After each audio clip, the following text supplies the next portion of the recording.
Me halaga mucho que tengan este interés por sobre todo las ideas de Ayn Rand, que yo ayer le comentaba, comentaba en la librería, ¿no?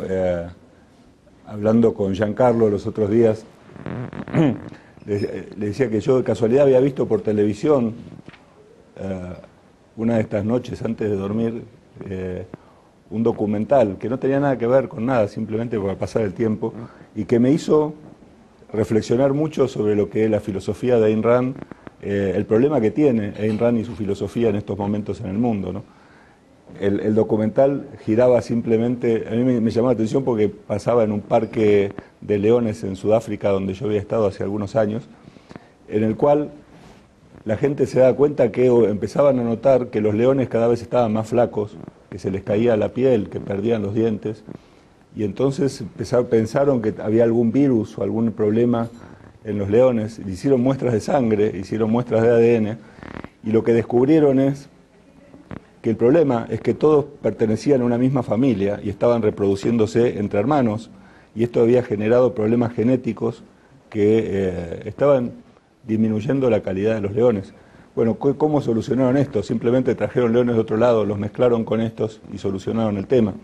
Yo creo que a las ideas de Ayn Rand lo que le ha pasado en las últimas décadas es que los objetivistas se han estado reproduciendo entre sí, es decir, no han tenido contacto con otras filosofías, con otras formas del pensamiento liberal que son muy ricas, y que hay algo muy cerrado dentro del establishment del Ayn Rand Institute que hace que no toleren, algunos, no todos por supuesto, el contacto de las ideas de Ayn Rand con otras ideas, como la escuela austríaca, como Popper en este caso, como la idea del orden espontáneo o el derecho natural en otras vertientes. Y esto me parece, por eso me parece importante tratar de encontrar puntos de coincidencia, de complementación entre el pensamiento de Ayn Rand y de Popper. Obviamente hay muchas diferencias, ¿no? Este paper a mí me ha ocasionado muchas peleas con gente muy cerrada del lado de Ayn Rand y del lado de Popper, diciendo cómo si no tienen nada que ver uno con el otro. Es cierto, muchos puntos son muy distintos, pero específicamente en este punto que a mí me interesaba, la teoría del conocimiento, lo que encontré no es solamente que tiene muchos puntos de contacto, sino que además se complementan muy bien una teoría con la otra, y tal vez esto sea lo más importante, no tanto que haya similitudes, porque uno puede encontrar similitudes entre autores, y esto desde el punto de vista académico no agrega demasiado, pero encontrar que además de estas similitudes, entre ambas ideas se potencian mutuamente, esto es lo que a mí me pareció importante. Entonces, básicamente, bueno, yo doy por sentado que el paper lo han leído, pero lo que quisiera es puntualizar algo que está dicho en el paper, en el sentido de que Ayn Rand era conocida como una pop philosopher, es decir, una filósofa popular, no era una filósofa profesional, ni una epistemóloga, ni una investigadora del conocimiento como sí lo era Popper. Ella decía, mi filosofía es una filosofía para vivir en la Tierra, es decir, yo lo que quiero es explicar en términos sencillos cómo el hombre tiene que actuar para poder sobrevivir. Básicamente Ayn Rand le hablaba al hombre común, trataba de definir la filosofía para vivir en la Tierra, y por eso es que ella estudió el conocimiento y desarrolló la teoría del conocimiento a partir de los requerimientos fundamentales del hombre para poder vivir en la Tierra.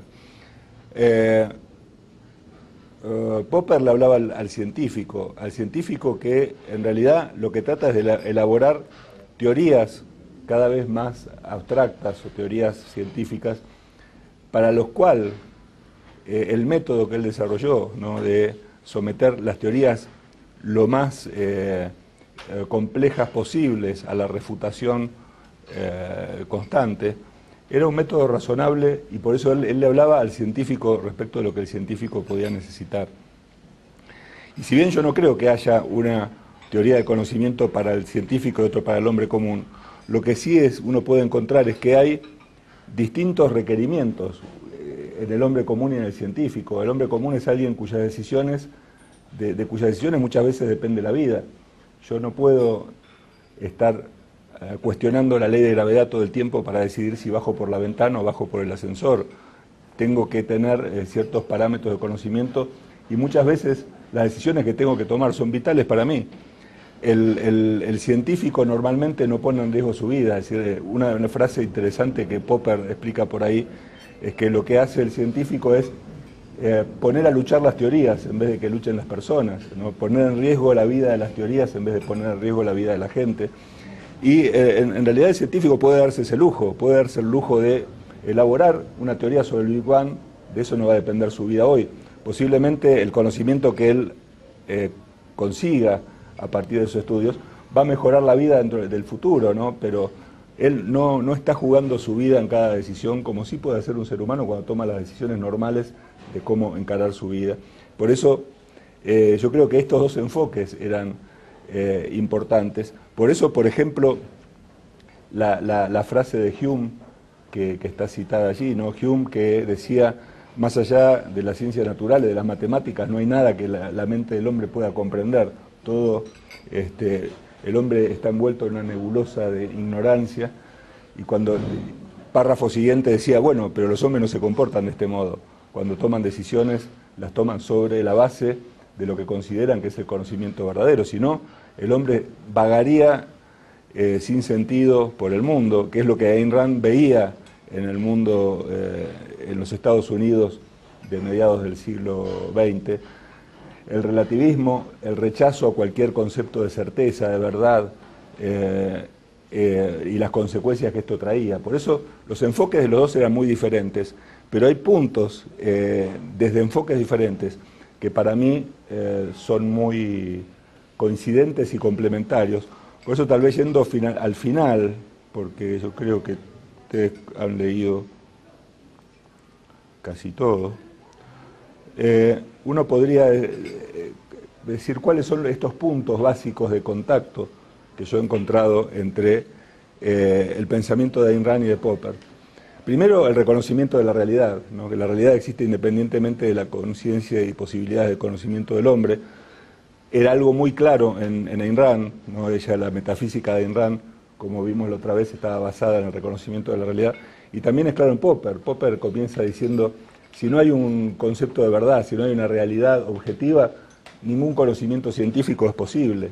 No tiene sentido hablar de verdad o de que una teoría es falsa, porque si no hay un concepto de verdad no puede haber un concepto de falsedad o de error, y por lo tanto tenemos que reconocer que existe una verdad. Vamos a tener problemas para conocerla, pero existe y tenemos que darla por presupuesto.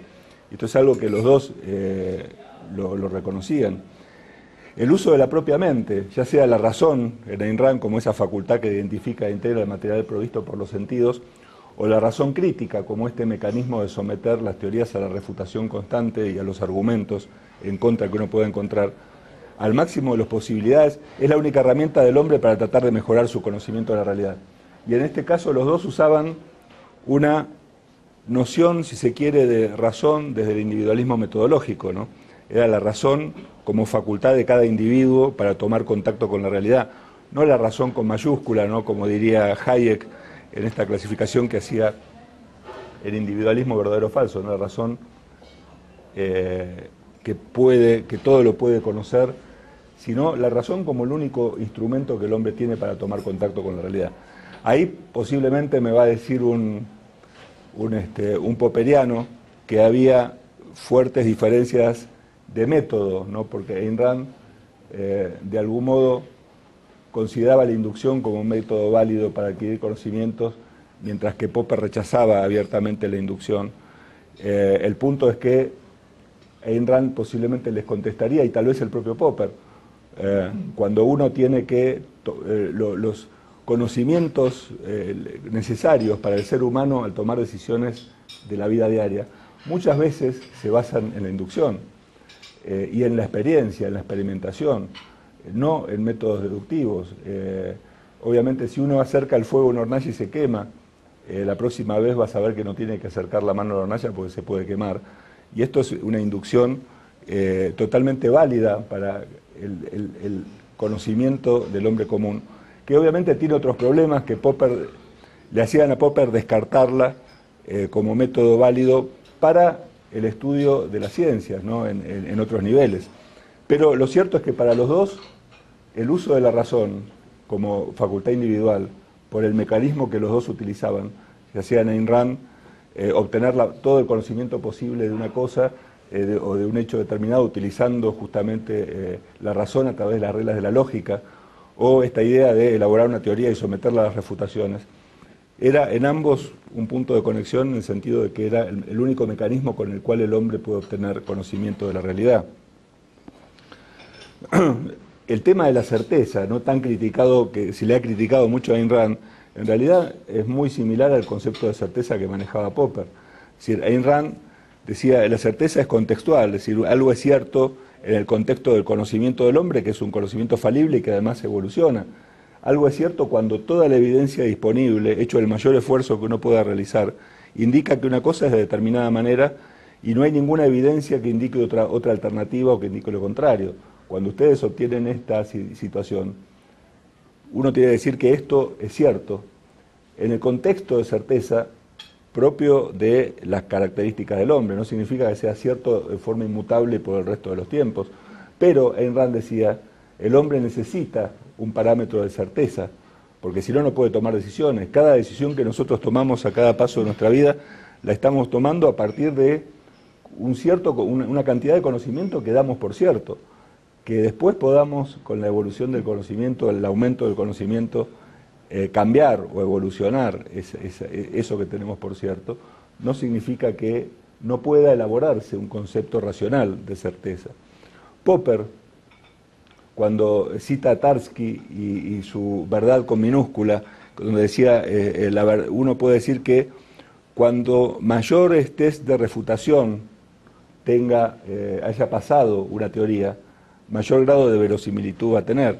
Y entonces el mayor grado de verosimilitud significa que esa teoría ha superado exitosamente una gran cantidad de test y por lo tanto uno considera que eso es verdad en el contexto de verdad que también puede manejar el hombre que es falible. Por lo tanto, el concepto de certeza contextual que manejaba Ayn Rand y el de mayor grado de verosimilitud de Popper tienen puntos de contacto muy fuertes, es decir, son criterios de verdad que el hombre usa para avanzar en el camino del conocimiento, pero es una verdad que puede ser mejorada en la medida que el hombre mejore su conocimiento, no es una verdad absoluta, no es una verdad aristotélica en este punto, ¿no? Obviamente ambos dejan a salvo que esto no implica ni omnisciencia ni inmutabilidad de las conclusiones.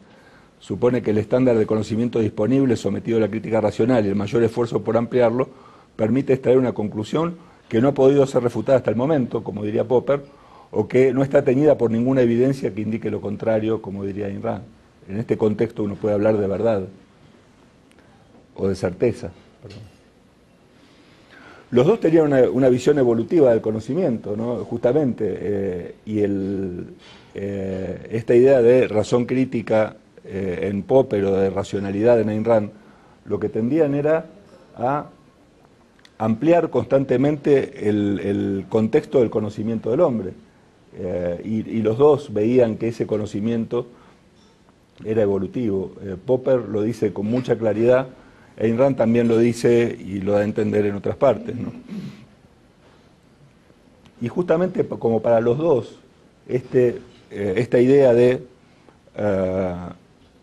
aplicar la razón, esta facultad a la búsqueda de conocimiento, de mejor conocimiento, o este mecanismo de razonamiento crítico que desarrollaba Popper, tienen que ser elegidos por voluntad, es decir, el hombre no es racional automáticamente, sino que debe elegir comportarse de ese modo.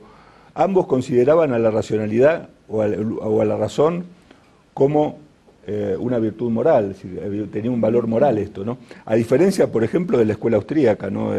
Mises diría que cualquier acto que un ser humano decida realizar es un acto racional, porque el hombre por naturaleza tiene razón, y entonces Mises le diría es una contradicción, es una redundancia hablar de conducta racional, porque toda conducta del hombre es racional, sea cual sea, porque el hombre es racional por naturaleza.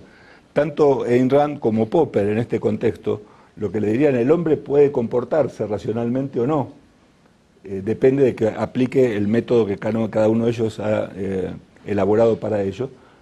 Y comportarse racionalmente es un acto que requiere voluntad para llevarlo a cabo, y por lo tanto ese ejercicio de voluntad es una virtud moral. Ayn Rand lo ponía muy claramente, para ella la primera virtud fundamental era la racionalidad, es decir, comportarse de este modo en la búsqueda del conocimiento en todos los actos de la vida. Popper, en el mundo de Parménides, uno de sus últimos libros, justamente hace un decálogo ético del científico, donde, bueno, están ahí descritos en el paper cuáles son estos elementos, ¿no? De someter constantemente su conocimiento al testeo por parte de otras teorías, etcétera, hacer esfuerzos en este sentido, eran virtudes morales en el concepto de Popper. Y como decíamos, ambos se refieren a la razón y a la racionalidad desde el individualismo metodológico, ¿no? Como una capacidad individual para adquirir conocimiento.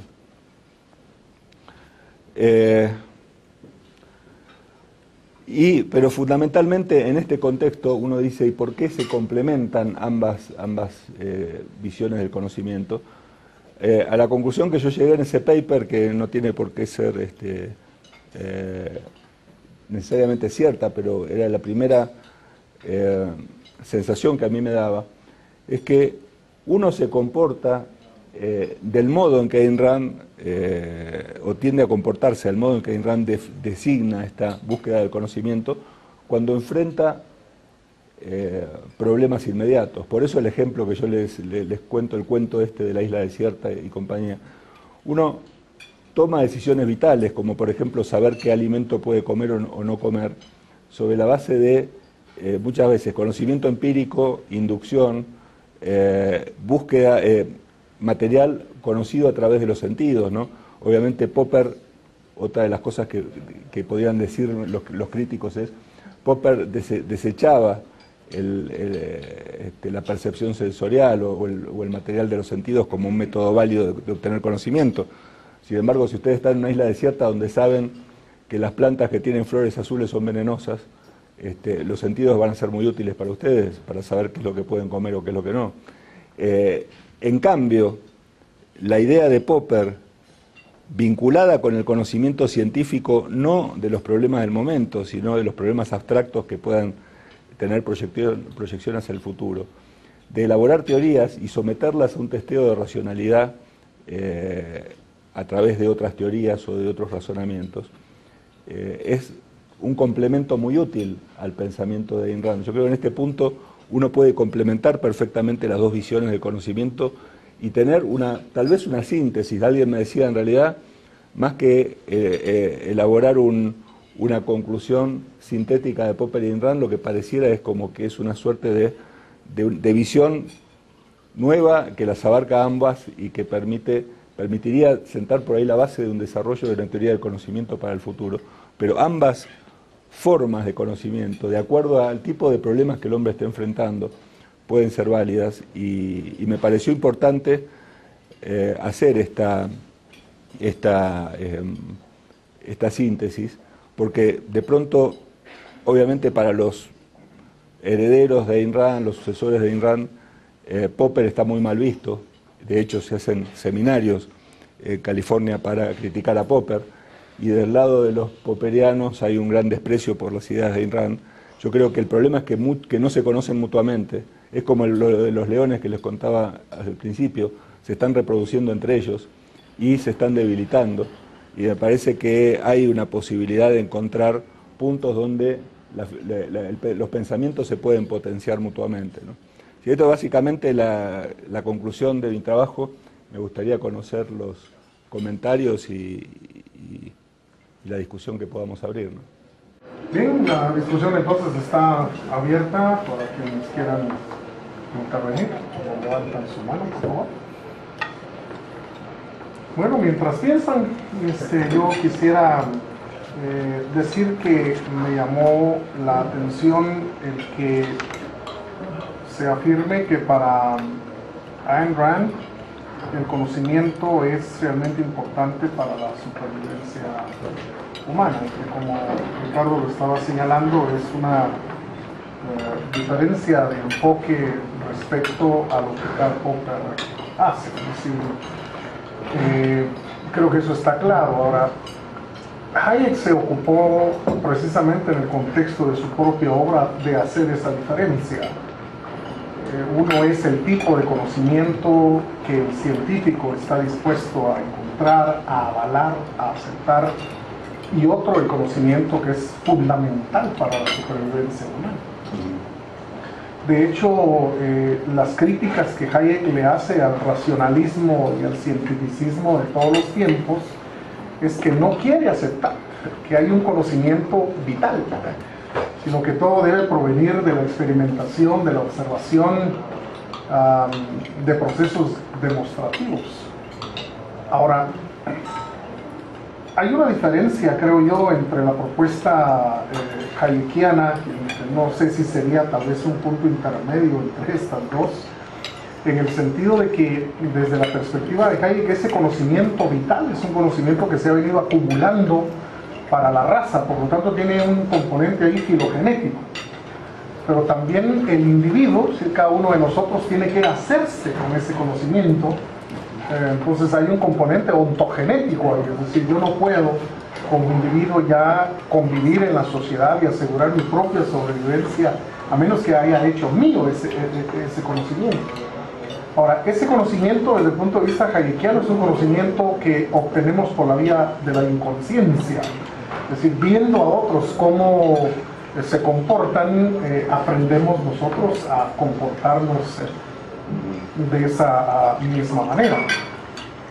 Rand le llamaría a esto algo racional.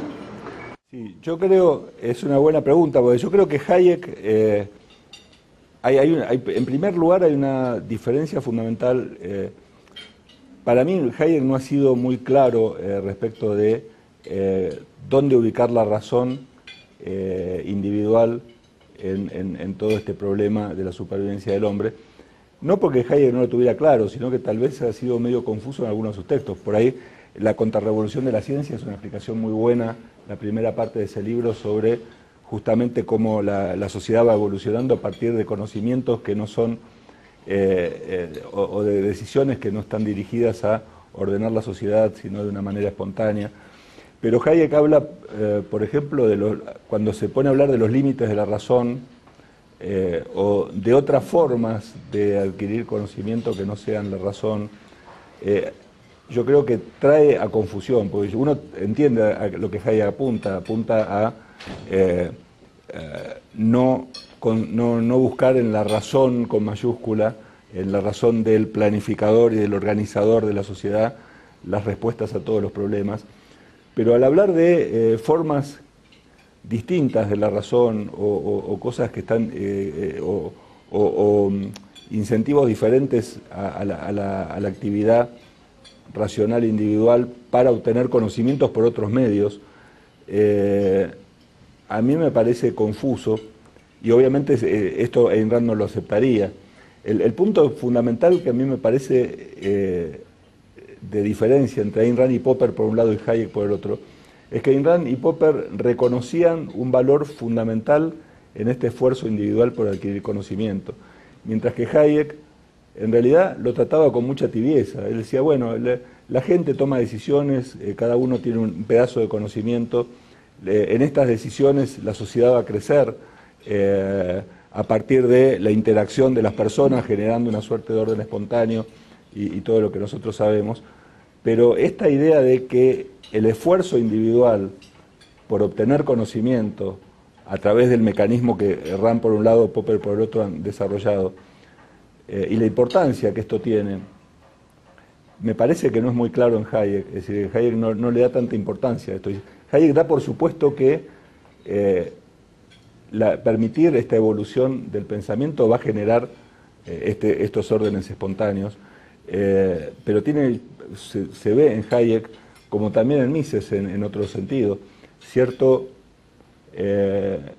no sé si la palabra es menosprecio, pero cierta indiferencia por el valor del esfuerzo por obtener conocimiento individual, de obtener conocimiento. Esta suerte de valor moral de la racionalidad no es efectiva, pero uno podría decir también, así como yo marcaba que, bueno, Ayn Rand le hablaba al hombre común y Popper le hablaba al filósofo, al científico, que Ayn Rand estaba tratando de rescatar un poco de racionalidad en un medio irracional, y justamente ella estaba tratando de atacar el relativismo epistemológico, ético y en todos los sentidos que existía en Estados Unidos que ella vivió, mientras que Hayek estaba atacando la pretensión de un racionalismo con mayúscula, que obviamente Ayn Rand tampoco compartiría, de pretender que uno podía diseñar la sociedad a partir de la razón. Tal vez estaban enfocados en los dos extremos de dos problemas diferentes, y por eso buscaban cosas diferentes. Hayek buscaba quitar de la cabeza de la gente esta idea de que un diseñador social o un planificador social podía diseñar la sociedad. Ayn Rand le trataba de decir, bueno, pero esto no significa que uno tenga que sacarse el cerebro y ponerlo en la mesa de luz, sino que si no usa su cerebro no va a poder vivir, que la realidad existe, que no depende del gusto, de la pretensión de cada uno, y que el uso de la razón es necesaria para poder sobrevivir. Yo creo que puede llegar un punto en el cual haya contactos entre el pensamiento de Hayek y el de Ayn Rand, pero me parece que el punto fundamental era el valor moral que Ayn Rand y Popper reconocían en este esfuerzo racional de buscar conocimiento de la realidad, que en Hayek es algo que no está tan claro, ¿no? Carlos Casal. Doctor, no me quedó muy claro en el paper esta cuestión. ¿Cómo puede armonizar Ayn Rand la búsqueda de un criterio de verdad frente al relativismo epistemológico y al mismo hecho de que la razón está sometida a crítica? Es que la verdad para Ayn Rand es una verdad contextual, es la verdad, porque Ayn Rand decía, hay palabras como verdad, como razón, como propósito, que no pueden entenderse si no es en el contexto de las falencias que tiene el propio ser humano. Es decir, perfección no tendría sentido, salvo que uno diga, bueno, solo Dios es perfecto, eso Ayn Rand jamás lo diría, pero digo, no tendría sentido hablar de perfección o hablar de verdad si nosotros no reconociéramos previamente que el hombre es un ser que puede equivocarse, que tiene falencias y todo lo demás. Entonces, lo que Ayn Rand sostenía es, el hombre necesita un contexto de verdad, necesita saber que ciertas cosas son como son para poder tomar decisiones. Uno tiene que tomar constantemente decisiones sobre la base de determinado cúmulo de conocimiento que damos por cierto. Si no tenemos un contexto de verdad, estaríamos tomando decisiones arbitrarias a cada paso de nuestra vida, muy probablemente nos moriríamos. Ninguno de nosotros creo que actúa de ese modo. Todos tenemos un bagaje de conocimiento al que consideramos cierto. Ahora, el punto de lo que es verdad en ese contexto, de verdad con minúscula, como diría Popper, es el producto del mayor esfuerzo que uno hizo hasta determinado momento, hasta el día de hoy, para obtener el mayor conocimiento posible de la realidad o del tema que uno esté abordando. Pero esto no significa que de aquí hacia el futuro el desarrollo del propio hombre le permita mejorar ese conocimiento, incluso darse cuenta que algunas cosas que tenía por ciertas en realidad estaban equivocadas, y seguir creciendo en consecuencia. Popper decía, por ejemplo, que uno de los grandes logros que tenían los filósofos de la antigua Grecia era que transmitían las teorías junto con los errores. Es decir, cuando lograban refutar una teoría, pasaban a la historia el refutador y el refutado, porque todo formaba parte del conocimiento. Lo que había sido el conocimiento hasta ese momento, y si no hubiera sido por esa teoría, que hasta ese momento había sido la verdad, no había podido aparecer el que refutó la teoría y que mejoró ese concepto de verdad. Por eso es que uno puede decir que el concepto de verdad es un concepto evolutivo, porque solamente así se puede elaborar un concepto de verdad entre seres que no somos omniscientes y que nos podemos equivocar. Entonces lo que Ayn Rand, mientras otros filósofos u otros pensadores decían, como el hombre no es omnisciente, su conocimiento es limitado, olvidémonos de la verdad, todo es relativo, es decir, cualquier cosa puede ser posible, y así vagaban por el mundo, diciendo que no había parámetros sobre los cuales tomar decisiones razonables. Ayn Rand decía, tenemos este problema, al estilo como hicieron los autores morales escoceses que dijeron, el hombre tiene recursos limitados, conocimiento limitado, y encima busca su propio interés. En vez de decir, el mundo está perdido y nos vamos a la destrucción, dijo, bueno, a partir de reconocer esto, ¿cómo podemos entender la evolución de la sociedad? Ayn Rand dijo, bueno, el hombre no es omnisciente, pero necesita conocimiento, porque necesita sobrevivir, y no cualquier cosa es buena para el hombre. Lo único que tiene, a diferencia de otros animales, es esta capacidad, esta facultad de utilizar la razón. La utiliza, obtiene conocimiento y elabora un concepto de certeza sobre el cual basa sus decisiones. Este concepto de certeza puede evolucionar en el tiempo a medida que su conocimiento mejore, pero si no elabora este concepto de certeza, no va a poder tomar decisión alguna, porque cualquier decisión va a poder ser valiosa.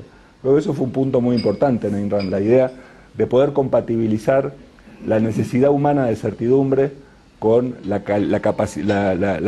calidad humana de no ser omnisciente y no tener el conocimiento absoluto, ¿no? Con respecto a lo último que comentaba acerca de la certeza, me parece muy interesante eso con respecto a la palabra confianza, porque realmente yo no hubiera disfrutado de este almuerzo si estoy pensando que me están envenenando, en el sentido de que tengo que confiar y tengo la certeza de que no va a ocurrir eso. No obstante, me parece que Rand está rescatando el sentido común que tanto fue vilipendiado, y el sentido común que dio como intuición, o sea, es esa parte certera de un conocimiento de sobrevivencia, pero yo no veo el vínculo entre Popper, porque son dos mundos, o sea, el mundo del hombre común y el mundo del científico. No obstante, la ventaja que tiene el científico es que también es un hombre común, entrenado. Ahora, mi pregunta es si Ayn Rand no podría ser ubicada de repente dentro de las posturas existencialistas y vitalistas de ese conocimiento práctico, ese conocimiento del hombre común, que fue enterrado casi desde Bacon hasta, no sé si Popper, o hasta la actualidad, en este sentido. Y solo voy a citar una anécdota cuando está ese debate entre aristotélicos y de la gente de la nueva ciencia, que cuando Galileo expone todos esos experimentos que expone frente a un grupo, asumiendo que el conocimiento científico es conocimiento público y no conocimiento hermético, en este sentido le pregunta a un aristotélico, ¿y usted ya experimentó esto? O sea, el aristotélico es un hombre de la vida común. O sea, el aristotélico es un hombre que promueve el sentido común a propósito de la vista, y frente a Galileo, que la respuesta es: no necesito hacerlo, porque yo tengo certeza de que con mis cálculos matemáticos lo voy a hacer. Entonces es como aquella percepción que tenemos de este mundo. O sea, nosotros estamos parados en un mundo plano. Esa es nuestra percepción, esa es nuestra intuición frente al mundo copernicano que fue construido sin la evidencia, sin intuición directa, porque realmente nosotros no tenemos realmente conciencia, al menos que tengamos mucha plata para salir de este planeta y ver la redondez. O sea, no tenemos esa conciencia, no obstante nos paramos sobre ese tipo de conocimiento y asumimos como certero. Entonces no sé si hay ese vínculo con respecto, o la postura de los existencialistas que tanto criticaron a la ciencia, especialmente contra ese secuestrarse o replegarse o sustraerse de ese mundo común y tratar de ser casi inaccesible al hombre común, que me parece una verdadera actividad heroica de Rand. Sí, bueno, son varias cosas. En primer lugar, vos mencionabas la palabra confianza, y confianza que viene de fe, en realidad. Vos podés, y por eso es importante tener en cuenta, cuando uno habla de confianza, sus intuiciones, en qué sentido está utilizando los términos, ¿no? Porque vos confías de que aquí no te van a envenenar, no por una cuestión de fe, supongo, sino porque conoces a la gente y nunca, digamos, has tenido problemas con ellos, no tenés evidencia de que hayan envenenado a nadie, no crees que nadie tenga nada especialmente en contra tuyo, hoy no se cumple ningún aniversario de ningún rito satánico, entonces vos podés decir, tengo evidencia suficiente para pensar que puedo ir a este almuerzo tranquilo porque nadie me va a hacer nada. Distinto es decir, yo voy porque tengo fe, es decir, voy por una cuestión irracional o intuitiva, o en el sentido de intuitivo de no basado en ningún tipo de evidencia, más que el propio sentimiento de una persona, en ese sentido de intuitivo, que tiene varios sentidos también. Ayn Rand te diría, Ayn Rand no confiaba en el sentido de aceptar algo por la fe o por o sin razonar. Ella te diría, bueno, yo voy al almuerzo porque la evidencia me demuestra que es un lugar seguro para ir. Y el punto de los empiristas, Ayn Rand no lo era, en el sentido de que un poco me parece la confusión con el pensamiento de Ayn Rand pasa porque ella basaba su teoría del conocimiento en la percepción sensorial, ¿no? Ella decía, bueno, el hombre adquiere conocimiento a través de los sentidos, pero ese es el punto de partida, y obviamente todos lo hacemos, los chicos, un chico cuando es pequeño, sus primeros conocimientos de la realidad no vienen de una teoría que le someten a la refutación, viene de tocar, de ver las formas, los colores, los sonidos, los olores, y a partir de ahí empieza a tomar su primer contacto con la realidad. Ayn Rand lo que decía es que a partir de ahí empieza un mecanismo por el cual uno va elaborando cada vez conocimiento más abstracto, hasta poder llegar al concepto de papá, de mamá, de casa, de ciudad, de mundo, de libertad, de propiedad, que son conceptos totalmente abstractos. Pero Ayn Rand no era empirista en el sentido de decir yo solo me manejo por el material de los sentidos. Es la primera parte del conocimiento. Y por eso tal vez el tema nuevamente del hombre común y del científico, ¿no? Es decir, el hombre común se maneja con mucho material que es producto de su experiencia sensorial.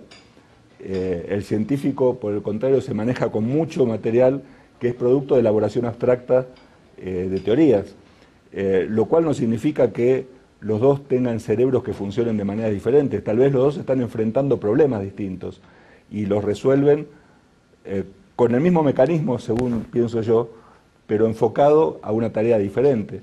La de Ayn Rand es la de conseguir toda la evidencia necesaria para poder resolver mis problemas de supervivencia, en primer lugar, y después seguir elaborando las teorías más abstractas hasta, una vez que vaya resolviendo mis problemas básicos, seguir avanzando en el conocimiento.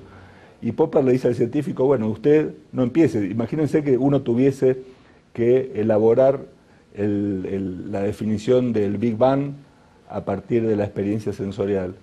Está bien, tendrían un científico en un lugar 5 años encerrado hasta poder llegar a deducir la teoría del Big Bang.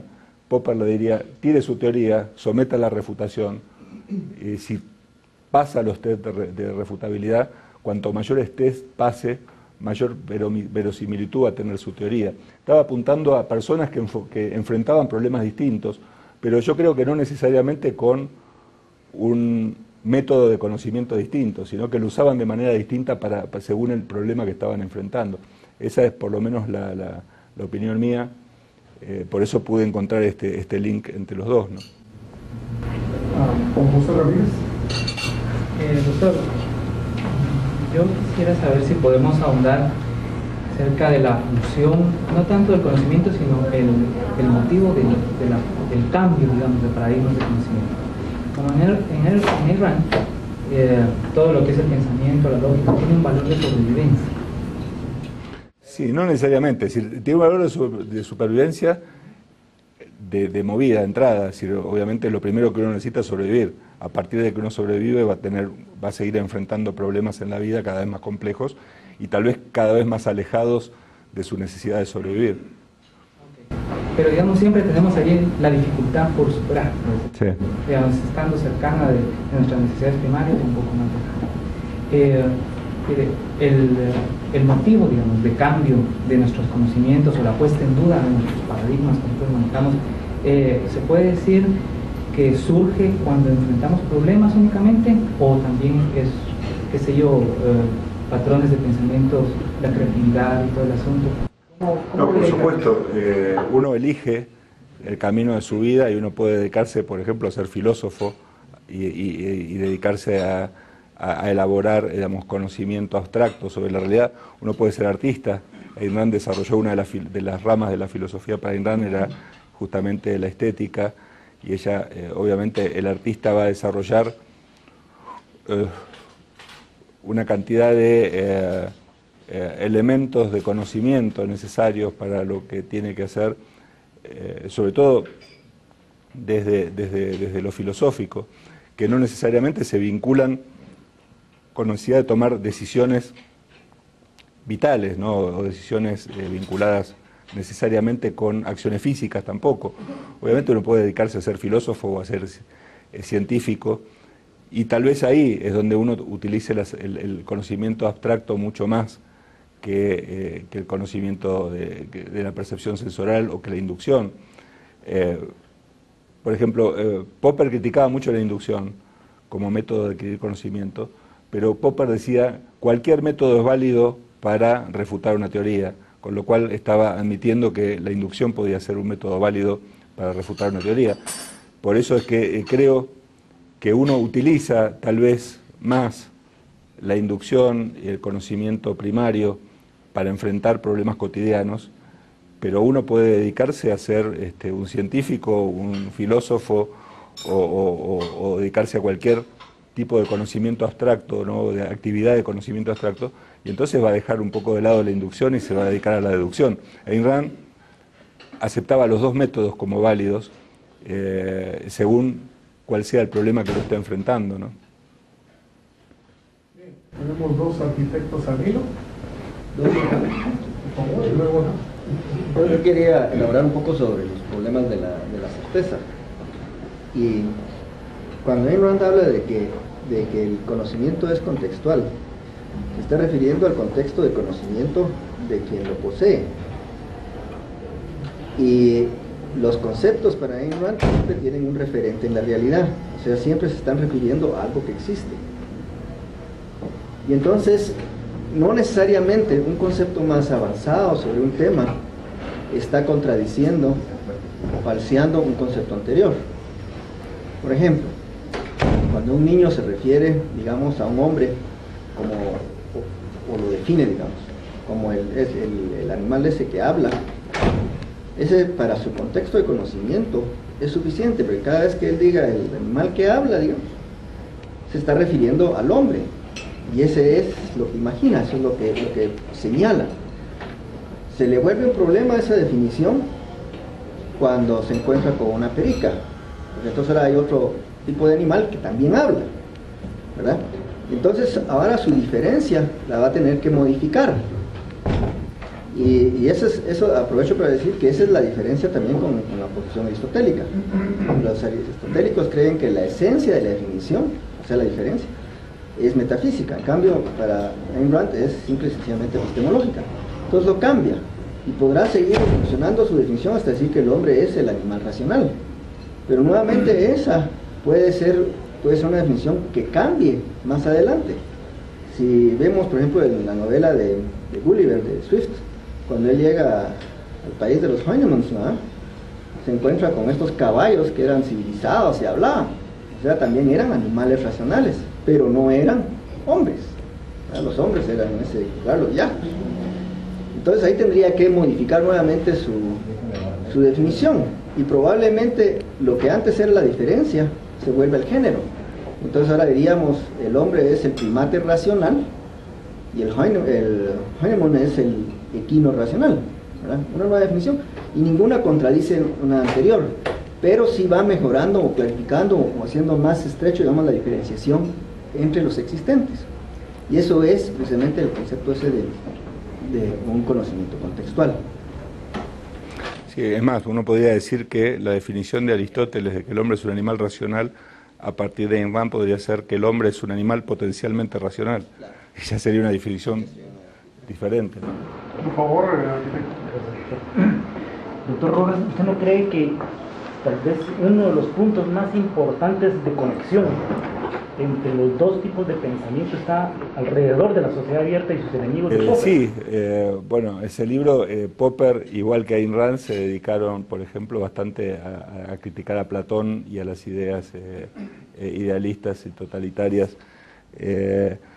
Sí, posiblemente. Lo que pasa es que, bueno, La sociedad abierta y sus enemigos es uno de los primeros libros de Popper, y yo creo que muchos de esos conceptos, aplicados fundamentalmente a la teoría del conocimiento, fueron después muy desarrollados en las distintas conferencias que luego configuraron conjeturas y refutaciones, ¿no? Sí, pero obviamente la esencia, el germen del pensamiento de Popper está en La sociedad abierta y sus enemigos, y hay una gran conexión entre la idea de la mente abierta y el rechazo de cualquier filosofía que rechace justamente esta capacidad racional del hombre. Uno la puede ver en La sociedad abierta de sus enemigos, y ahí hay muchos puntos de contacto, yo creo, o se pueden encontrar con el pensamiento de Ayn Rand, ¿no? Sí. Yo quería hacer la siguiente observación, porque uno de los puntos principales que usted establece de conexión es el pensamiento crítico, sí, en cualquiera de los dos. Y yo considero, por ejemplo, que las ideas de Rand, como las de Popper, no serían posibles en una sociedad que no fuera abierta, ¿no? Seguro, sí, digamos, en la sociedad estratificada de Platón, si no les tocó ser filósofos, estarían perdidos. Sí, por supuesto. Es que la conclusión lógica de estas ideas epistemológicas y éticas, porque son tanto epistemológicas, metafísicas, epistemológicas y éticas en Ayn Rand y un poco y en Popper, conducen en ambos casos a la necesidad de una sociedad abierta. Que Popper lo describe mucho en ese libro, y que Ayn Rand, obviamente, es todos sus escritos sobre la cuestión política y sobre el gobierno y lo que tenga que ver con la cuarta rama de la filosofía, que es la política, apunta a la sociedad abierta, apunta al respeto de los derechos del individuo, que no es otra cosa que dejar que cada individuo elija su curso de vida, ¿no? Seguro. Karen Jacinus. Gracias, doctor. Es que me llamó mucho la atención lo que usted estaba diciendo, arquitecto, en el sentido siguiente. Acabo de encontrarme con una publicación, una bella publicación del Libertarian Reader. Es una compilación que hizo el Cato Institute. Y me llamó la atención, o sea, una compilación de escritos libertarios desde Lao Tzu, pasando por la Mary Wollstonecraft, por supuesto, Popper, Mises, Hayek, pero Ayn Rand no estaba. O sea, entonces me pregunto, ¿habrá algo en es que estoy hasta ahora aproximándome a la obra de Ayn Rand, no la conozco, entonces por aquí va mi duda. ¿Hay algo en el objetivismo que contradiga o entre en choque con las premisas fundamentales del libertarismo? Me lo pregunto porque alguien me decía por ahí, tal vez es por su ateísmo a ultranza, de Ayn Rand, y yo pues no creo, que se puede ser perfectamente ateo, perfectamente creyente y ser libertario. Entonces debe haber algo ahí que no conozco. Una puta nariz, pero quiero saber. Yo creo que, bueno, no te podría decir respecto del Keito. Si yo conozco mucha gente en el Keito y hay mucha gente que respeta y sigue las ideas de Ayn Rand. Es más, si ustedes, los que hayan ido al edificio del Keito, van a ver a Ayn Rand en el techo del edificio del Keito. Yo creo que hay muchos motivos por los cuales el pensamiento de Ayn Rand ha sido rechazado por mucha gente. Uno, porque Ayn Rand era muy terminante, ¿no? Ayn Rand decía las cosas como las pensaba, y hay algunas áreas del pensamiento libertario que no les gusta de pronto que la gente sea muy terminante con sus afirmaciones. Posiblemente el tema del ateísmo sea algo que a alguno no le guste demasiado tampoco. Hay un tema personal, ¿no? La gente del Ayn Rand Institute y la gente de los discípulos de Ayn Rand han sido muy cerrados, esto lo que hablábamos al principio, respecto de otras vertientes del libertarianismo. Por otro lado, como creo que hablábamos los otros días, Ayn Rand fue muy dura con los libertarios en su momento, con los libertarios de la época, ¿no? Estamos hablando de años 60, 70, porque bajo el nombre de libertario había mucha gente que en realidad no defendía la libertad. Posiblemente hoy, en el siglo XXI, el concepto de libertario sea un concepto más liberal del que había en los años 60 o 70, si uno ve benevolentemente lo que bajo el paraguas de libertarios existe hoy en Estados Unidos, pero a lo mejor hay mucha gente que todavía se ha quedado con resentimiento de los trabajos de Ayn Rand y sus discípulos sobre estos vicios que tenían ciertos grupos libertarios, ¿no? Peter Schwartz, uno de los discípulos de Ayn Rand, escribió un paper llamado Libertarianismo, la perversión de la libertad, donde explicaba metódicamente los grupos en California libertarios que en los años 60 eran lo menos liberal que uno podía encontrar. Entonces, tal vez algunos de estos motivos o todos juntos hagan que las ideas de Ayn Rand sean rechazadas o no, o prefieran no el tema de considerarla una pop philosopher, ¿no? El hecho de que, bueno, no era una persona del mundo académico que se puso a escribir papers fundados con citas de otros autores y todo lo demás, sino que era una mujer una escritora que se dedicó a escribir sobre filosofía, y esto hace que en algunos círculos académicos haya resquemores a no querer dejar que sus ideas entren, ¿no? Pero creo que con el tiempo, con el paso del tiempo, ella también tuvo problemas personales, de peleas en algún caso con algunas personas. Los problemas personales van a pasar, y lo que sí es cierto, que muchísimos libertarios reconocen la influencia que Ayn Rand ha tenido en ellos, y sobre todo libertarios que pronto no tienen contacto alguno con los movimientos libertarios de Estados Unidos, reconocen que a partir de haber leído las obras de Ayn Rand empezaron un camino como autores libertarios, ¿no? Pero me extraña, porque el Keito normalmente, ya te digo, donde están todos los pensadores liberales, o en un lugar destacado está Ayn Rand en su edificio, ¿no? Sí, es un poco un comentario acerca de esa sociedad estratificada que viene a romperla realmente el cristianismo con su tema de la libertad o el mismo San Agustín, ¿no?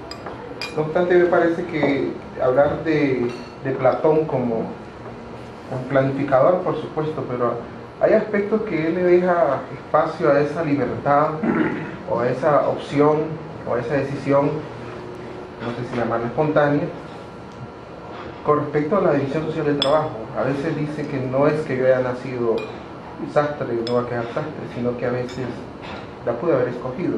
Entonces, me parece que ver la sociedad griega o Platón, o por lo menos a nivel de lo que se proponía Platón en su obra planificadora de la República, me parece que sí hay esos espacios un poco de libertad que, bueno, como repito, vino a romperse con la idea de libertad en el cristianismo. Solo un comentario nada más. Sí, bueno, Ayn Rand le criticaba muchas cosas a Platón, ¿no? Desde el idealismo, esta cuestión relativista en cuanto a la realidad, ¿no? El tema del mito de la caverna y ese tipo de cuestiones. Pero además también a mí me cuesta pensar en ámbitos de libertad cuando Platón decía hasta qué cantidad de ciudadanos, de habitantes tenía que tener una polis, y eran, digamos, fueron, pues además, más allá de Platón, pues tanto Platón como Aristóteles han escrito tanto y sobre tantas cosas que siempre uno puede encontrar cosas buenas y malas, ¿no? en el contexto, en el conjunto, pero sobre todo la influencia que Platón tuvo hacia el futuro en muchos pensamientos totalitarios, eso también me parece que pesó, ¿no? Que no sé si es culpa de Platón o de los que lo leyeron después. Bien, José Ramírez y luego Marta Blanco. Una curiosidad, pero un poco distinta de lo que nos estamos discutiendo. ¿Cómo es la cuestión del ateísmo en el sistema de Rand? Es curiosidad. Es absoluto. No, ahí lo que dice es que... La argumentación de fondo. No, el tema es que justamente si el uso de la razón es el único mecanismo o facultad que el hombre tiene para tomar contacto con la realidad, abandonar ese mecanismo de supervivencia es prácticamente suicida. Si Ayn Rand dice, uno no tiene que tomar decisiones que estén basadas en el azar, en la fe, en la aceptación sin discusión de un dogma o de una afirmación. Uno tiene que discutir racionalmente todo lo que decide, y es por eso ella era atea. Es decir, ¿no? Ella decía, bueno, porque el punto es, uno decía, hay tres posiciones, ¿no? Uno puede aceptar cosas sin prueba, entonces uno puede actuar mediante la fe. Yo creo en Dios porque lo acepto por fe, a pesar de que no tengo prueba alguna. Uno puede decir, yo no tengo prueba alguna de que Dios existe, pero a lo mejor existe, entonces soy agnóstico. Y entonces no creo ni dejo de creer, lo cual para Ayn Rand era una posición profundamente inmoral, porque en realidad uno no estaba tomando posición sobre algo y estaba dejando que las cosas sean, y eso es además contrario a la propia supervivencia del hombre. O uno puede decir, yo solo acepto aquellas cosas de las cuales tengo evidencia, y entonces, obviamente, por eso soy ateo. Si no tengo evidencia de que Dios existe, Dios para mí no existe. Si ateo significa ausencia de Dios. Y digamos, es un concepto que lógicamente no puedo probar y por lo tanto no lo acepto. Por eso ella se definía como atea, ¿no? Solo rápido un comentario con relación a lo que dijo hace unos minutos Walter, y es de esa, podríamos decir, similitud entre la sociedad cerrada que presenta Ayn Rand en Anthem y la misma organización de la República que hacía Platón, porque tanto en Anthem como en Platón, quienes van a evaluar tus capacidades y van a decidir a qué vas a dedicar tu vida son los filósofos gobernantes en el caso de Platón, y en el caso de Anthem los gobiernos que hasta llegan a definir la palabra prohibida, una palabra que no se podía decir, y el héroe de la historia en Anthem, después de un recorrido, descubre cuál es esa palabra prohibida. Simple y sencillamente es yo. Yo no existo en esa sociedad, yo soy un número, tú sos otro número, y otro va a decidir, porque según él decidió cuáles eran mis capacidades, a qué yo me iba a dedicar.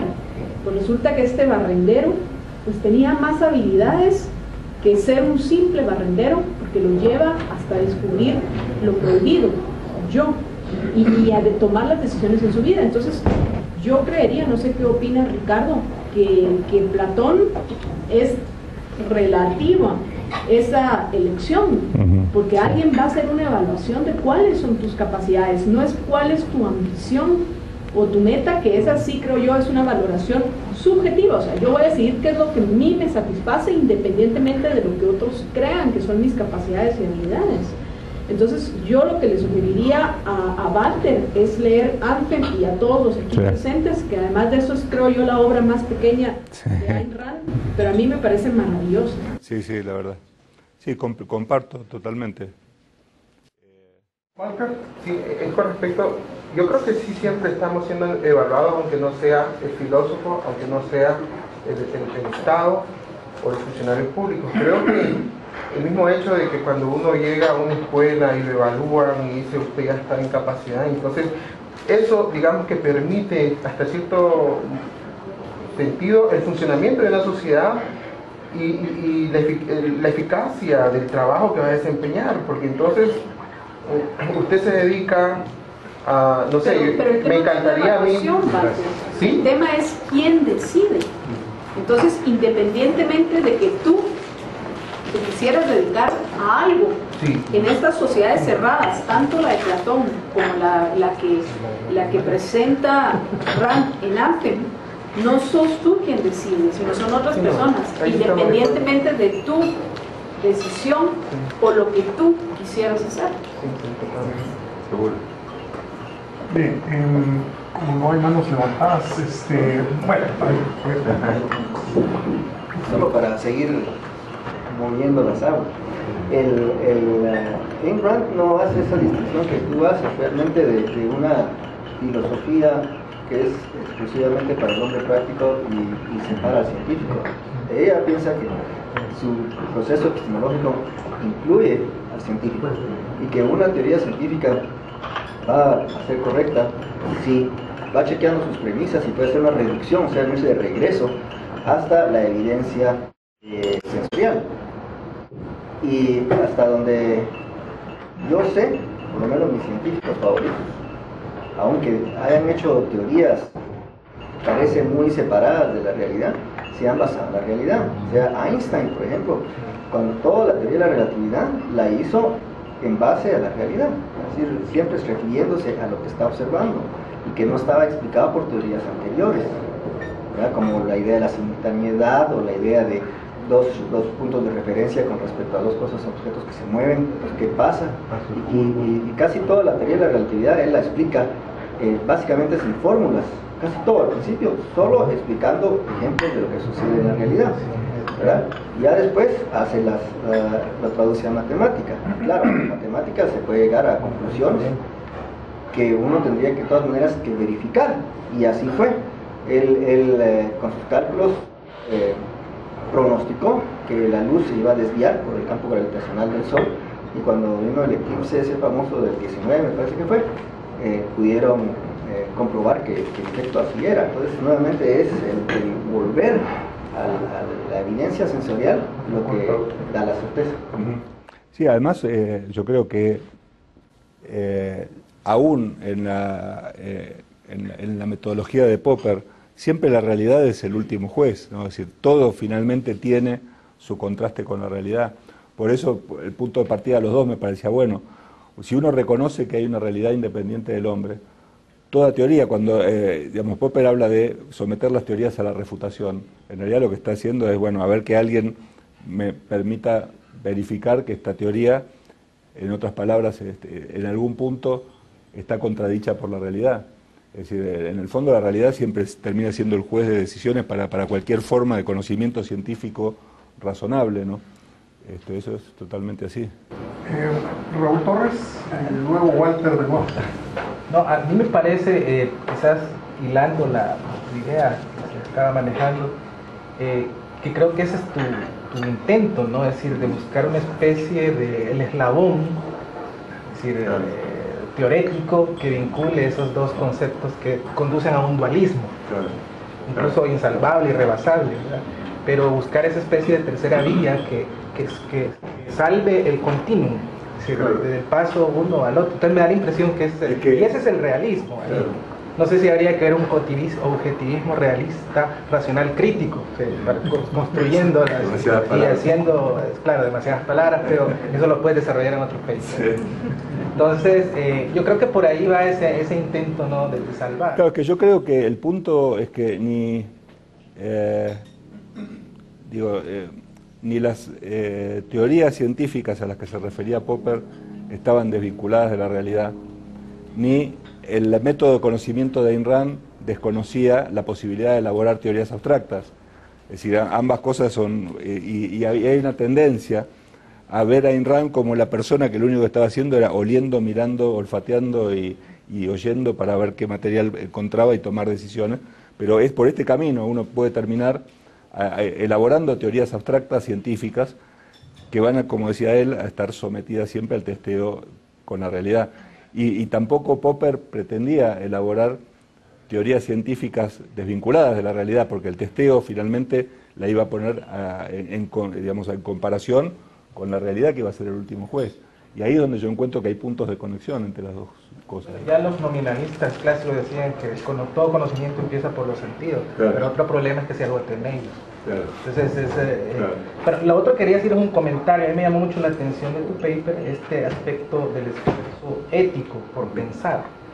Y aquí yo lo vinculé con otra tradición de otro autor que más o menos hemos estudiado aquí, ¿no?, que no es exactamente esta tradición, se le puede llamar así libertaria, aunque también toma elementos de ahí, que es lo que se llaman las teorías consensuales de la verdad. Aquí hemos estudiado algunos textos de Habermas, y es interesante esa coincidencia entre el aspecto ético de seguir la racionalidad.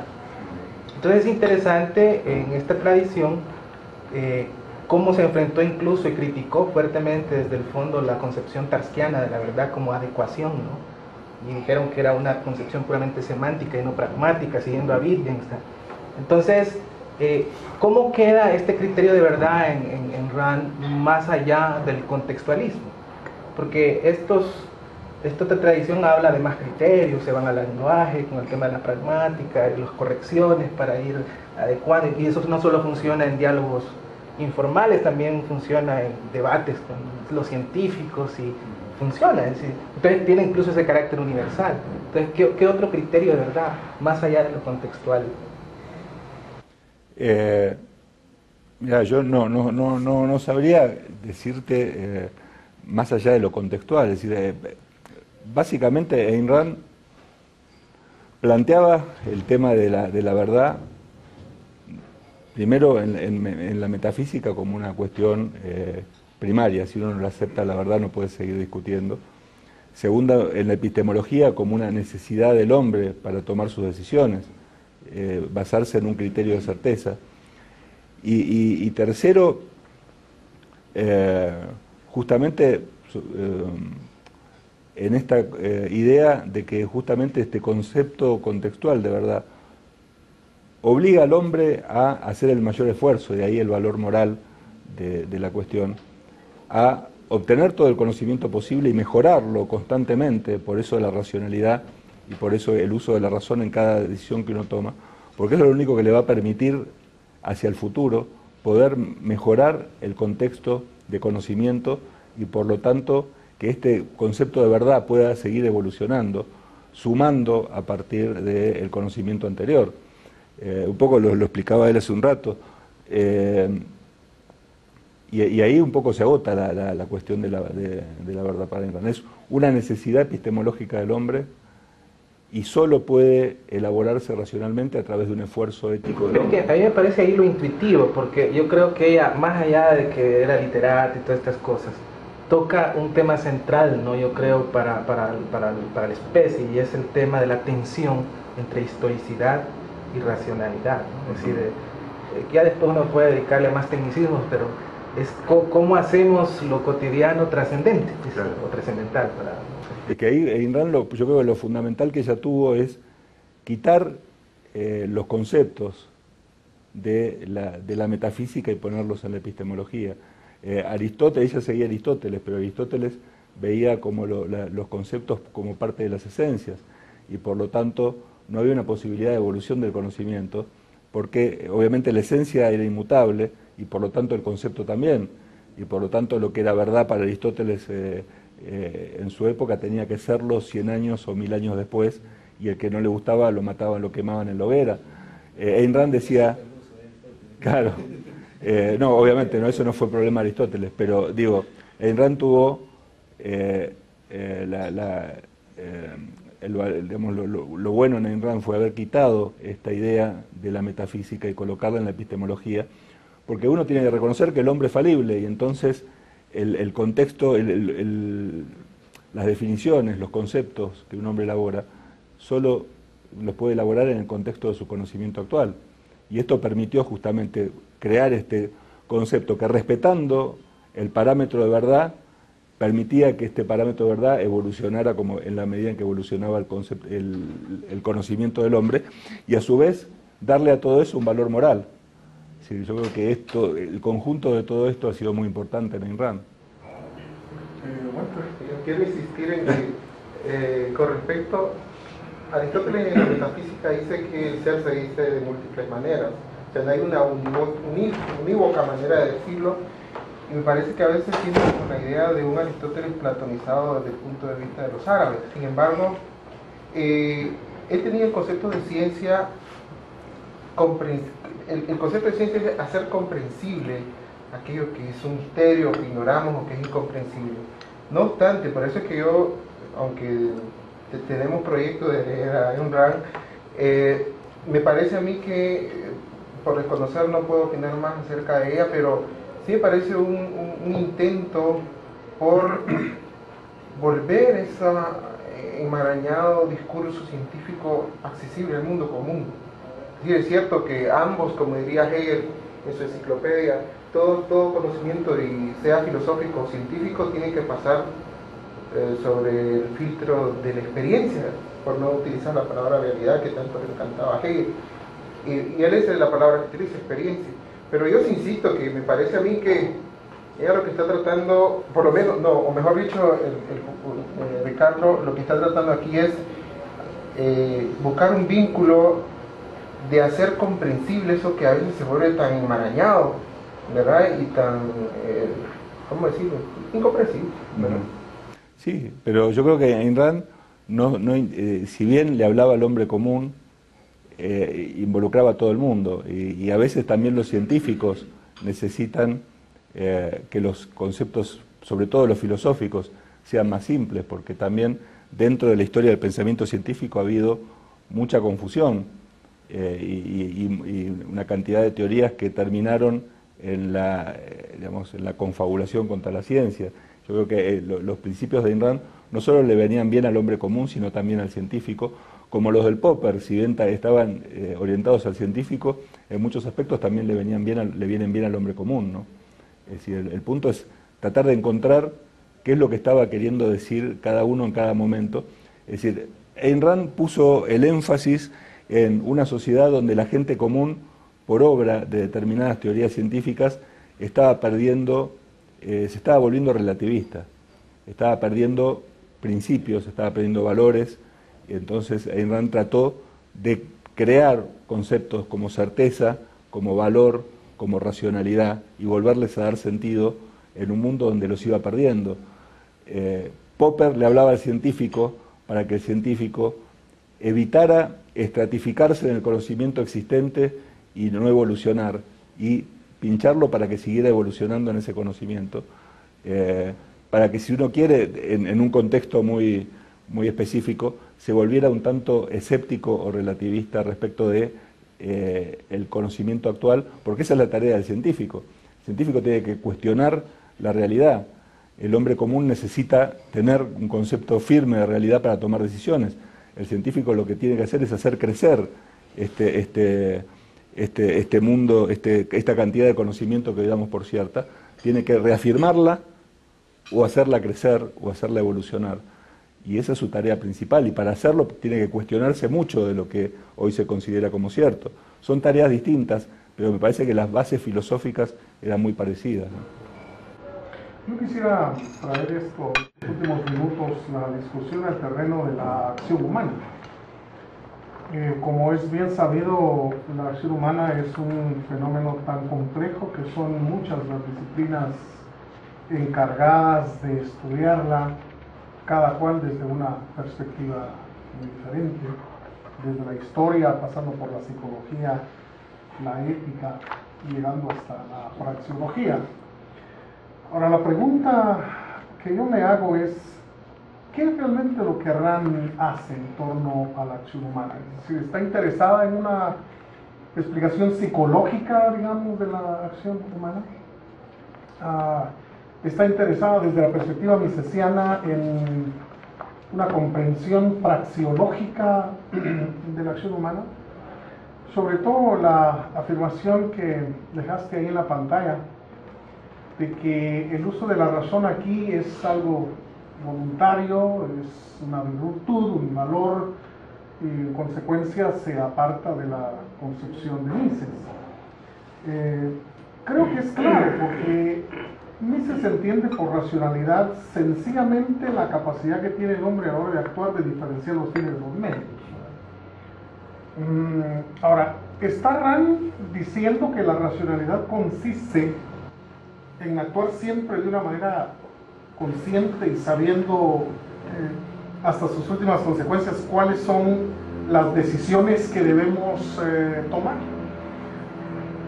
Mises, al dejar la cuestión simplemente en la diferencia entre los fines y los medios, da lugar para que la acción humana esté inspirada psicológicamente por un montón de factores.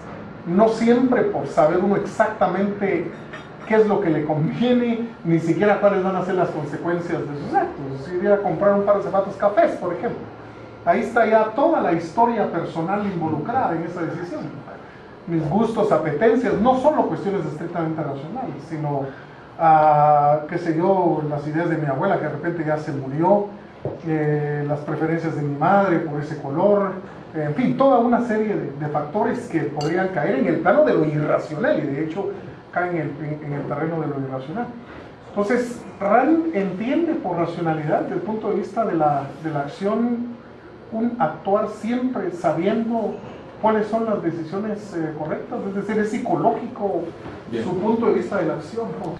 Yo creo que esto es muy importante porque, nuevamente, por un lado, posiblemente la praxeología de la escuela austríaca, fundamentalmente de Mises, trata de explicar una situación de hecho, ¿no? ¿Por qué se producen ciertos fenómenos? Porque la gente toma decisiones, las toma sobre la base de sus propias preferencias, y esto es una situación de hecho que uno tiene que estudiar. Al economista que quiere estudiar el proceso de mercado, en principio, o cuando quiere definir lo que es la praxeología o lo que es la cataláctica, no le interesan los motivos de por qué una persona elige comprar naranjas o comprar zapatos, sino cuál es el mecanismo de toma de decisiones, porque esto es lo importante. Ayn Rand iba más allá. Para Ayn Rand había una cuestión ética que estaba involucrada, porque ella, digamos, le interesaba los motivos por los cuales la gente toma decisiones. Es que ella lo que sostiene es: una persona puede decidir arbitrariamente o puede decidir utilizando el mecanismo, la facultad de la razón, que es de lo que hablamos hace un rato. Primero, nada lo obliga a actuar racionalmente o no, es un acto de voluntad hacerlo de ese modo. Y obviamente esto no significa que actuar racionalmente signifique tener conocimiento perfecto de las cosas, ni saber perfectamente qué es cuál va a ser el resultado de la acción de uno, ni mucho menos. Simplemente es un mecanismo para obtener un mejor conocimiento y tomar una decisión que sea más acorde a lo que realmente uno quiere. Y es por eso, tal vez hasta algún día haya que escribir un paper sobre cómo un sistema de mercado basado en la teoría subjetiva del valor austríaca podría ser mucho más eficiente si esas decisiones tomadas por la gente, en lugar de ser arbitrarias, fueran meditadas.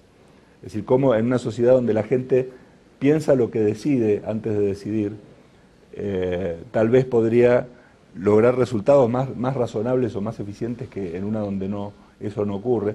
Pues vos fíjate, vos ponías el ejemplo de, bueno, decidí comprar zapatos café y a lo mejor es porque quiero cumplir con las preferencias de mi madre. Eso es un motivo, es una decisión, y es algo que uno debería, en términos de Ayn Rand, es toda una manifestación de un código de valores. En realidad estás diciendo yo no decido por mí mismo, hago lo que mi madre quiere. Y esto en realidad es parte de la ética para Ayn Rand, que era el punto tal vez más fuerte que ella tenía. Y por eso es que lo que habría que descartar en el pensamiento de Ayn Rand es que este uso de la facultad de la razón suponga en el pensamiento de Ayn Rand que uno iba a tener conocimiento perfecto o que iba a saber perfectamente cuál iba a ser el resultado de su acción. Lo que Ayn Rand les dice es que el mecanismo del uso de la razón, es decir, tomar la mayor cantidad de conocimiento posible sobre lo que uno va a decidir, hacer explícitos los motivos por los cuales uno va a decidir y los valores que persigue con su decisión, que, digamos, hacer que las decisiones de uno no sean arbitrarias, sino que uno tenga metas, valores que está persiguiendo y actúa para perseguirlos. Esto es la forma en que Ayn Rand decía debería comportarse un ser humano racional. Porque ella estaba hablando más que nada, en última instancia, sobre ética. A Mises no le importa cuál es el motivo por el cual la gente decide. Mises lo que dice es, hay un fenómeno que es que la gente toma decisiones, y a partir de ese fenómeno, de ese axioma que la gente toma decisiones, en principio, para pasar de la situación menos satisfactoria a una más satisfactoria, yo puedo deducir el funcionamiento del proceso de mercado. Ayn Rand iba mucho más allá. A ella le interesaba saber por qué el hombre tomaba decisiones, en qué basaba sus decisiones, y sostener como principio ético que era importante que el hombre se fijara metas, tuviera valores y actuara en consecuencia para perseguir esos valores. Es decir, uno hablaba de praxeología y economía, ella estaba hablando sobre ética. Por eso es que me parece que en buena medida no hay punto de contradicción entre la teoría subjetiva del valor y la teoría objetiva de los valores éticos en Ayn Rand, pues estaban hablando en planos muy distintos. Ella estaba hablando de ética, y de ética no como ética social, porque para Ayn Rand la ética es una cuestión individual, sino qué tipo de valores voluntariamente uno debería sostener para guiar su vida, entre los cuales el más importante era la racionalidad, porque si uno, según la concepción de Ayn Rand, no utilizaba su razón para tomar decisiones, ninguno de los otros valores podría llegar a ser alcanzado, porque no estaría utilizando los mejores caminos para alcanzar esos valores. Si cada uno actuara en forma caprichosa o intuitiva en términos de no pensar en lo que se hace, en realidad difícilmente o mucho más difícilmente podría alcanzar sus metas que si lo hiciera a través de este procedimiento de pensamiento racional.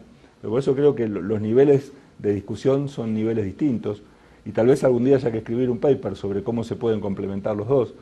De hecho, Ayn Rand, que no tenía, digamos, no era muy amable con otros filósofos o autores, a menos que hiciera 1000 años que habían muerto, en general, ella le decía, ella en el periódico, en el Objectivist o Objectivist Newsletter, anunciaban los seminarios de Mises y le decían a la gente que fuera a escuchar los seminarios de Mises.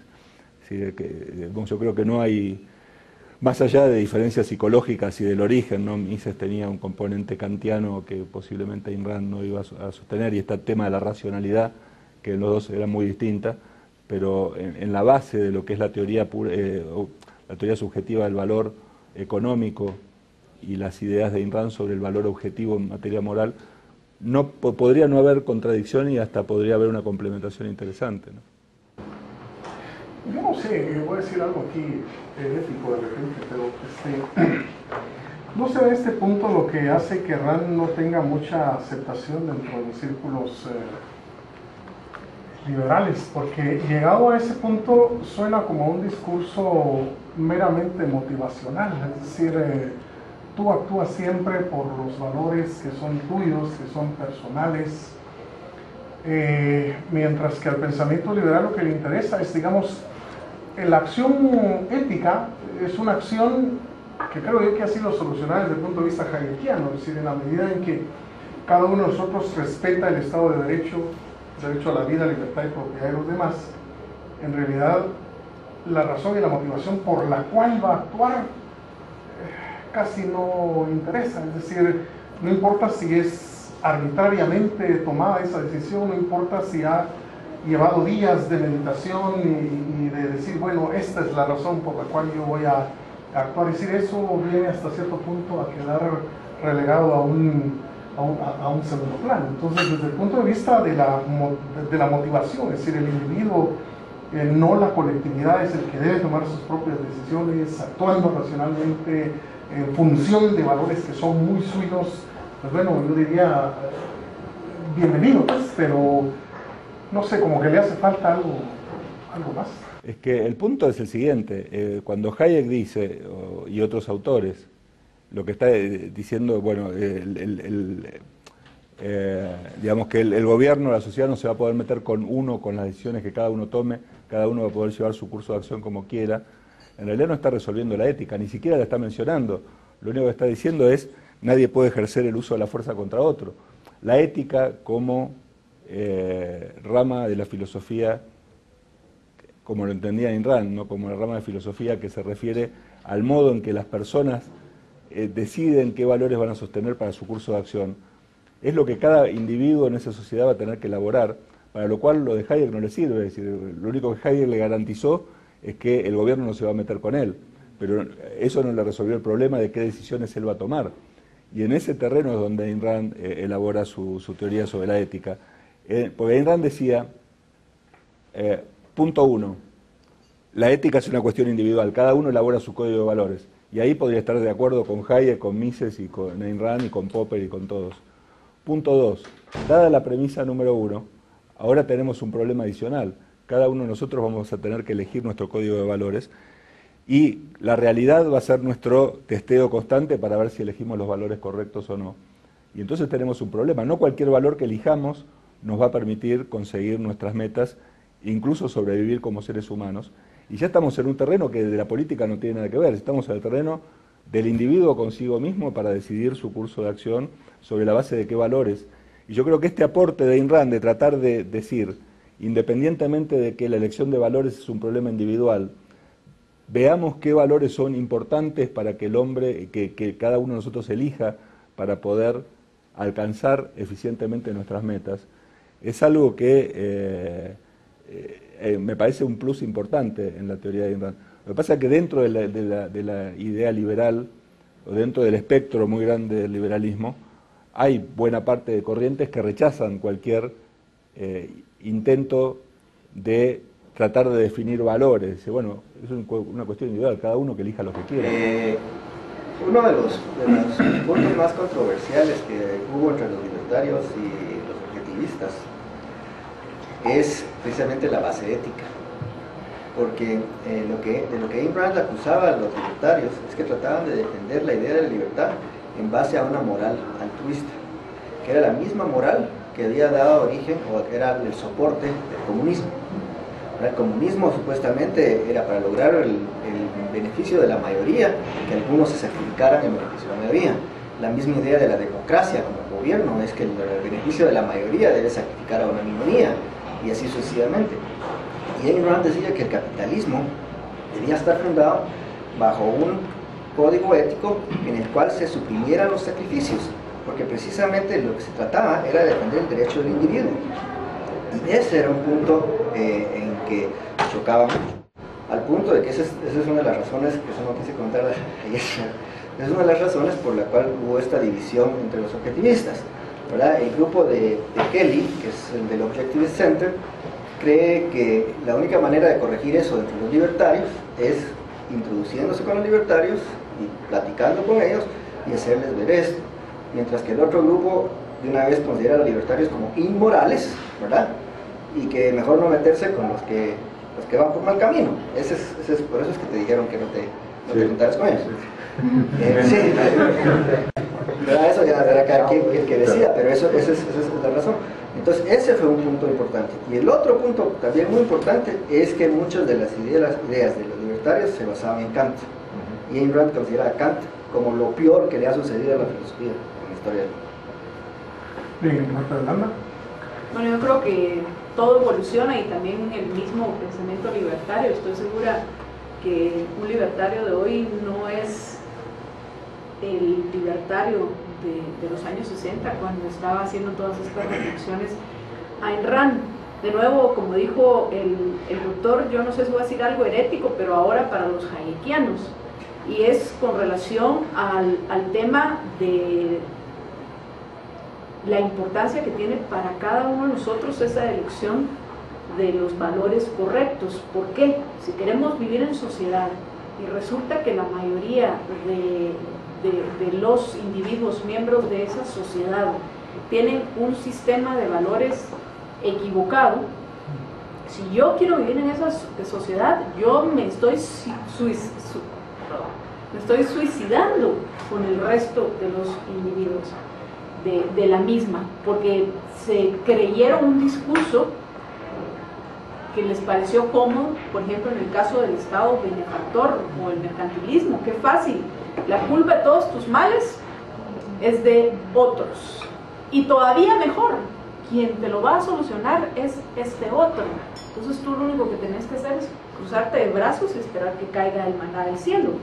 Entonces, si estamos viviendo en una sociedad cuyos individuos, la mayoría de ellos, esa es la escala de valores que tiene y que ha asimilado, yo me estoy suicidando con esa sociedad. Entonces a mí como individuo me interesa esa discusión de los valores individuales de cada uno.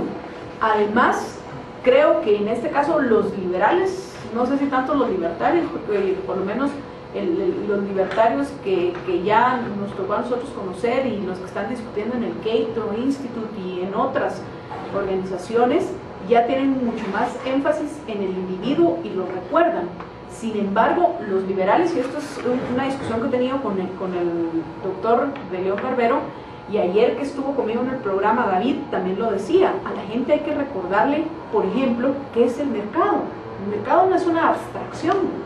El mercado somos cada uno de nosotros, individuos, personas concretas, que a partir de sus decisiones e intercambios van construyendo, no voy a utilizar esta palabra, vamos caminando en el proceso de mejorar la sociedad. Y por ejemplo, lo que le decía al doctor, que también tal vez dentro de esto es importante ser un pop philosopher y tener además de eso acceso a los medios, porque hay más posibilidades de debate de esas escalas de valores.